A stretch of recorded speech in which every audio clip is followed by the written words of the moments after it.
Assalamualaikum warahmatullahi wabarakatuh. Perkenalkan, nama saya Cynthia Setiawati dengan NIM 18233107, program studi D3 Manajemen Pajak Fakultas Ekonomi Universitas Negeri Padang.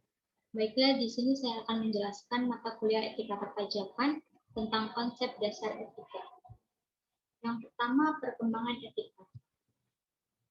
Dalam perkembangannya, etika memberikan manusia orientasi untuk menjalankan kehidupan sehari-hari. Etika juga membantu manusia untuk mengambil keputusan tentang tindakan apa yang perlu dilakukan dan dipahami dalam kehidupan sehari-hari. Setiap kebudayaan masing-masing mempunyai konsep etika. Etika dasar mengajarkan tentang moralitas, di mana moralitas itu bukan hanya sekedar yang mana baik dan buruknya, benar atau salahnya, tetapi juga bersifat membangun kesadaran. Pengertian etika. Secara etimologi, etika berasal dari bahasa Yunani, yaitu ethos, yang berarti karakter, watak, kesusilaan, atau adat. Secara terminologi, etika berarti pengetahuan yang membahas manusia, baik buruk atau benar tidaknya tingkah laku dan tindakan manusia, serta sekaligus menyoroti kewajiban manusia. Jadi, etika adalah aturan perilaku adat kebiasaan manusia dalam pergaulan antar sesamanya dan menegaskan benar salah dan baik buruk. Etika juga memberi manusia orientasi cara ia menjalani hidupnya melalui rangkaian kehidupan sehari-hari.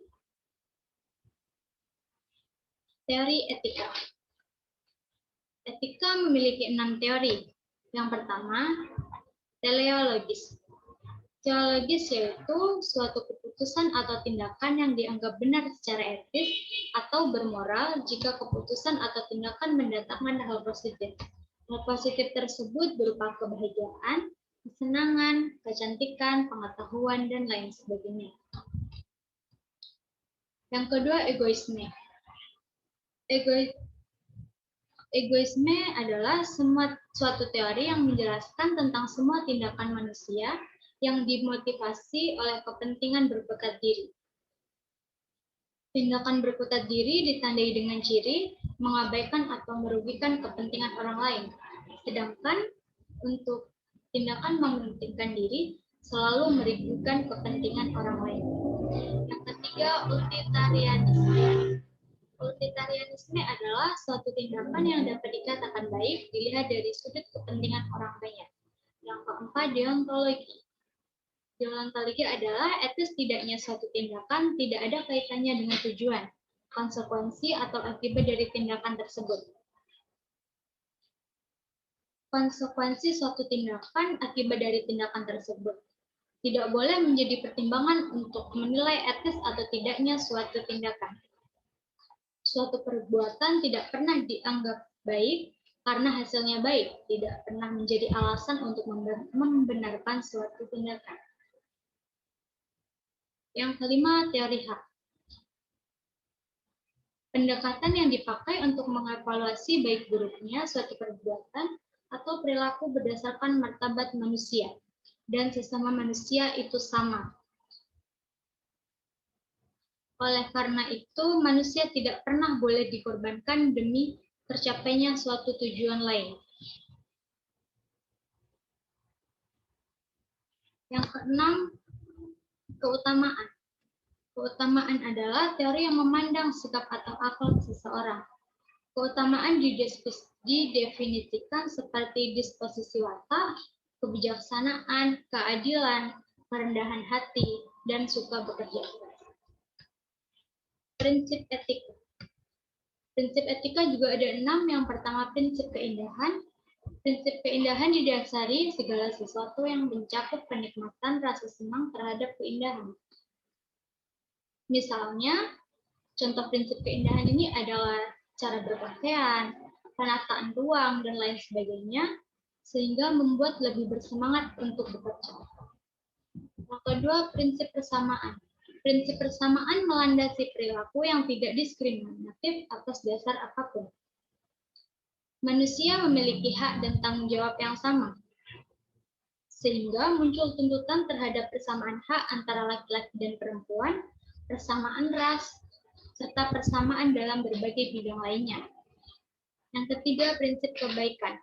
Mendasari perilaku individu untuk berupaya berbuat kebaikan dalam berinteraksi dengan lingkungannya.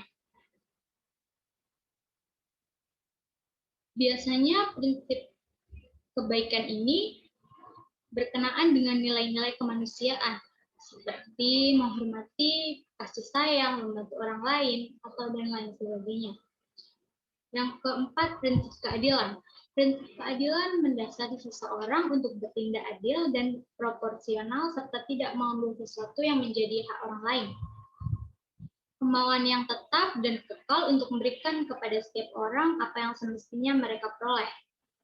Yang kelima, prinsip kebenaran. Prinsip kebenaran digunakan dalam logika keilmuan yang muncul dari hasil yang logis atau rasional. Kebenaran harus dapat dibuktikan dan ditunjukkan, agar kebenaran dapat diterima sebagai suatu kebenaran apabila belum ditunjukkan. Yang keenam, prinsip kebebasan. Prinsip kebebasan, setiap individu mempunyai hak untuk melakukan sesuatu dengan kehendaknya sendiri sepanjang tidak merugikan atau mengganggu hak orang lain.